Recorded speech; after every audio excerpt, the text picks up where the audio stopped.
What's going on, everybody? This is Nick Gomez Cologne, Nikos, Myrogiannis, Koukos. and welcome back to episode 6 of Out of This World, a podcast on Gustav Holst, the planets. We are super excited to be back, and today we're talking about Uranus, the magician. Yes, so this is the sixth movement overall.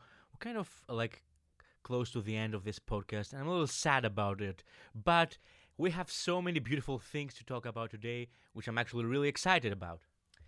Yeah, these last two pieces are both very interesting, both in the context of the work itself, but also as independent pieces. So we're going to have quite a lot to talk about. So let's actually just jump right into the big point of the discussion. Actually, before we do that, I want to give my usual disclaimer. So how we do these podcasts and how we do these episodes is the same as every other episode, where Nikos and I are going to be sharing our thoughts and some opinions that we have about the deeper meanings of the work. Nikos is a choral conductor. I'm a composer myself, so we're kind of looking at it from those lenses and looking at how our personal careers allow us to see these deeper meanings and stuff. And as always, the link to the specific score that we're referencing will be in the description below, as well as the link to the specific recording. So if you want to follow along or you want to get a better idea of what we're talking about, what we're thinking, then check the description for the links to the resources and materials that we're using. Okay, so here's this first big topic that we want to talk about that I was just expressing to Nikos. So far in the work, most of the movements, if not all of the movements, have had some sense of clarity with the way they sound in comparison to their titles. So, for example, War is this really heavy march-like piece that has a lot of momentum to it. The Winged Messenger is very, very fast, that goes all around the orchestra, almost painting the idea of a bird flying over the orchestra. So now my first question for you, Nikos, that I want to pick apart is like, how, if at all, do you think this applies to the magician of all things? That's such an interesting question because a magician could be an umbrella term for many terms. Could be like an actual magician, like a person who possesses paranormal activities that are bending reality, or they're just like messing up with the way things are supposed to work. So that's one thought. Could be like a sorcerer, like so Mm-hmm. inflicting dark magic or white magic, I guess, to other people for their personal gain, or for the good or the bad, like for chaos, whatever. Could be a stage magician, Mm-hmm. although that was kind of a thing when he was like in the early 20th century. I'm Right. not entirely sure if that's what he was going for, or it could be like a like a charlatan magician, like a person who poses as a person who has abilities beyond our understanding, but actually doesn't have those abilities. So it's kind of like what picture does he want to paint, and if he doesn't, like, if you don't know the work, then the word magician, I don't think that it really means something really specific. Yeah, it's interesting to think about because obviously for people, especially in our younger generations, like when they hear magician, they might think of things like Harry Potter, which, it's a PG movie series for the most part. It's obviously open for everybody in the family to enjoy, but it does still have that sense of darkness to it. There's like this sense of like, deeper meaning in the sense of like uncertainty with the term magician. Like, because especially in comparison to like jollity, war, peace, they're very clear, like crystal clear even in what they mean and what they're trying to encompass. Here with this, we have the sense of uncertainty, so there's a lot of potential for character work that we'll be getting into. And this is 100% re-solidified just by some of what we hear here. So we open up with this big D D D D kind of opening line, which is very interesting because it's built off of you know a what is that? A minor third. Then we have a tritone leap, and then we're going down to minor seventh. Which, in terms of like a melody line, if you want to think of that as a melody, is already very, very alien. Which is another thing that we've been talking a lot about here on the podcast. So especially that tritone is kind of setting up the stage for what the character of the piece will be. So no need for a big introduction, although there is some. The trumpets and the horns are singing. No, I'm sorry. The trumpets and the trombones are singing that first motif, and then the tubas are doing that next, and then the timpani respond one more time, in big forte. So that's a statement, and that four note motif is accompanying the entire work. So I guess it is essentially the character of the piece. So we have to take it seriously, and it's, I guess, leading us to some major discoveries on what is a magician. Like the question we asked, it's kind of a tritone, dark, like big forte magician. So that's a starting point, I guess.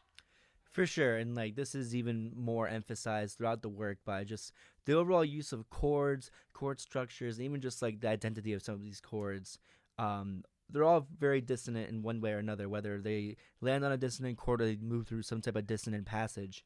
But it just really evokes that sense of mystery that comes with like a magician, because you always wonder, is magic real? Like, how do you do it? Like, can I do it too?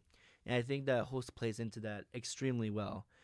Um, and it's also just interesting to think about the pacing of this piece too, because technically, if you look at the score, like we open up with this allegro, by far the fastest speed that we've reached in the work so far. Yet so much is happening in those couple minutes of music that it really kind of takes you through a whole journey. It kind of takes you somewhere that you don't know where you're going. You just have to stick around for the ride. So it's important to realize how this piece is moving. So it's allegro, but again, what kind of allegro is this? What is the context?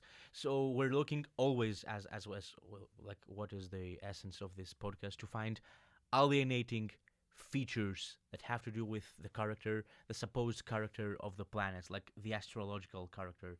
So I don't know if Gustav Holst was familiar with that, and I've seen this in so many writings, and it's something that you may be able to notice yourself.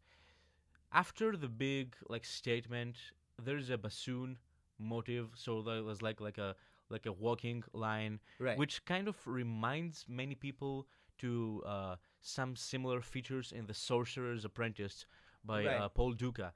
And I don't know if Gustav Holst was aware of that work, but it certainly it leads us to believe, I guess, that there are some stylistic features that are common, like a small topic that was present into the era of how you express specific emotions or specific characters. If there is a narrative in this piece, then that's number one. That's like the bassoon motive starting with pop pop pop pop pop pop pop pop pop pop pop. You get the essence of someone like walking or tripping a little bit, and so I guess that after the dark statement, we're off to something a little more humorous, not light, not like the winged messenger, Mm-hmm. but still moving quickly and a little swiftly throughout the movement. Yeah, it's interesting to think that, um, you know, this piece could be this piece could be just as dark as we're making it sound, but then we still have this like bum bum bum bum bum bum bum bum bum bum bum bum bum bum. Like it still has a sense of humor to it. So again, it just kind of shrouds you that mystery. It's like, well, what direction are we going? Is it like a more serious work? Like, is this like a happy magician? Is there good magic, bad magic? It's very interesting to think about and like see how it kind of goes through those phases. Especially because one of the biggest takeaways I found was that, especially towards the middle of the work, we have this very heavy brass percussive texture, which we saw in movement one. So it almost, in a way, aligns with what Nikos was saying about how, in the same way that people were reflecting on their experiences and portraying them again, like this piece does that directly by having a similar texture and style to the first movement. Even though now we've progressed between war, peace, messaging, and jollity, we're still having those references of the past. So it's an excellent way to put it because they're like combined elements from previous movements in the suit, and they're combined in a unique way. So there are some characteristics that are, we could talk about this for like 40 minutes. We will spare you. But like for example, this is the only movement that we're hearing the xylophone, which is like Right. what Saint-Saëns used in Danse Macabre, which is like something that is like eerie, like a skeleton, like a paranormal like activity, something like that. Again, juxtaposed with brass and big moving like bassoons and other features. Like before going to the middle section, we hear this pa-pam, pa-pa-pa-pa-pa-pa-pa-pa-pa-pa-pa-pa-pa. So it's kind of cheeky, it's kind of like cutie, but at the same time it's dark. Like we never get like away from that like dense dark like black character, like that kind of black humor that the movement overall suggests from beginning to end. And whatever we do, we always have the four note motif like everywhere. That's something that is very insisting throughout the movement. Absolutely. And it's very clever to see like the whole character development because at least for me, I'm sure Nikos feels a very similar way. Um, when I hear music like this, and I hear it written like this, and I hear it played in this fashion, I don't think of it as a piece. I think of it as the theme song to a character or another like entity. So like for example, in the way they play a video game and like maybe like the main character has like a theme that when you interact with them, like that's what plays in the background. I feel like there's a very similar thing happening here. We don't know who this magician is, but like when you imagine them or you think of them, this might come to mind, which is very interesting to think. So Nikos, another question for you. Yes. In our last in a previous episode, we were talking about how some renditions of the planets actually stop after the fourth movement. People prefer that it has a happy ending, so they'll end with that big C major or whatever chord it is at the end of Jollity. But obviously, it's preferred, and it's much more of a preference to do the entire work for what it is and listen to the full story. So I guess, like, what do you think was Holst's intention, introducing this new mysterious character, especially so late in the work compared to the other movements? So from a that's an interesting question. From a sheer musical perspective, it's kind of contrasting with Saturn, because it's like the previous movement was very slow and it was talking about like old age, like almost to the point of like dying and going to heaven. Mm-hmm. And so this movement has a renewed, dark, very vivid, tutti energy, which as an audience, after like 30 something minutes of being there sitting on a chair, we kind of need to wake up a little bit. But I think that it's the last stand of something like that before going to the finale. Now it could go both ways. He could write a big huge finale. We're gonna talk about that in the next episode. Mm-hmm. But even this movement doesn't end on a high note, which means number one on a bright note, like in a Picardy third or something, or it doesn't even end to a forte, like a big tutti, like a bomb, like a thing like that. It kind of decays and decays and decays, and then it ends with two smaller Like staccato. statements. Yes, which is like definitely not the full orchestra, like the strings and some brass instruments. So again, not even this movement ends like on a big, terrifying gesture. It's kind of again ending on a kind of I would say if the entire suit is a narrative, that's one last cliffhanger before the end. Absolutely. And actually, one thing that I want to kind of lead us in, like, I guess like, our last big thought that I want to share. Nikos and I have been talking extensively throughout every episode about various aspects of the music that make it what's called the alien factor. And if you're just tuning into this episode, I'll go ahead and explain what that is. So, obviously, being about the planets, like, there's always going to be a sense of mystery or a sense of wondering what the composer was thinking. Like, the planets and space in general, like, are such a monumental part of our existence, but yet it's something that we never have experienced. Most of us will probably never get the chance to experience it. So there's almost this sense of like mystery and the sense of like, uncertainty with just the sole thought of imagining what's, right high above the clouds. So what Nikos and I have been talking about and trying to identify is alienated factors. Like what unique little motifs, patterns, or devices does Holst use to give each planet and give each piece, for that matter, that little bit of spice and like add to the mystery. So it's interesting to think about with this piece because this entire piece, I think in itself, can be the alienated factor, just put out as a whole piece. Because it leads us back to that whole idea of like, we don't know who this magician is, we don't know what their intentions are, we don't know where they came from, what they do, how they do it. There's just so many questions that come with this piece. Well, that's so interesting to think about, especially this piece has so many different elements, but they're all serving the same purpose. And that's what's fascinating about like the depth of the abilities of the composer to express himself in numerous way and still tell the same, like all of them contributing to the same narration. I would say the triton is kind of an alienating factor. The Lydian kind of scale that ti ti do ti do re mi fi mi re do, like those kind of that middle section. It's also like the woodwinds playing for themselves, like without the rest of the orchestra, especially the bassoons. There was like a convenience, a convention that existed even in that period, that the bassoon kind of has like a goofy sound. It's used for like goofiest moments, like for buffonic characters, or like for to make fun of something.